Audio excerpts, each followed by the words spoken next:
तो माया क्या अनुकूलता के रूप में आती है या प्रतिकूलता के रूप में आती है? माया किसी भी रूप में आ सकती है।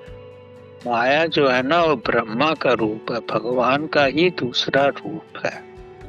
अब माया को, ये संसार सारा माया है तो संसार ही, लेकिन आपको अपना प्रतिबिंब उसमें नजर आता है। जैसे आप समझो, एक कुत्ता है, पानी के तालाब के आस पास है, तो उसको अपनी शक्ल उसमें दिखती है, तो उसको देख के वो भौंकता है।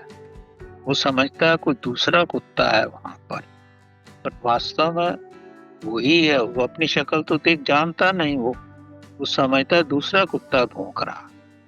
तो इसी तरह इस संसार में जो कुछ भी आप अपने अंदर से हो, वही बाहर आपके साथ होता है।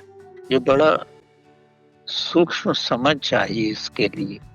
धीरे धीरे आपकी समझ में आ जाएगा कि जिन लोगों के भी साथ आप रहते हो, जैसा भी इनके कांटेक्ट में आप आते हो, तो जैसा आपका रूप है वैसा ही आपको वो मिलते हैं। मैं इसको आप अपने जीवन के प्रमाणों से आप समझ सकते हो कि जिन मित्रों से आप दूर गए थे, बाद में आपने नए मित्र बनाए, वो वैसे ही थे जिनको आप छोड़ के आए थे। आप अपने जीवन के स्वयं के अनुभव से ये समझ सकते हो।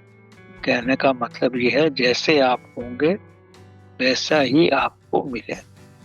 मेरे खास जानने वाले थे, उनका विवाह हुआ तो 2-3 साल के बाद उन्होंने पत्नी को छोड़ दिया, फिर दूसरी के साथ शादी की है।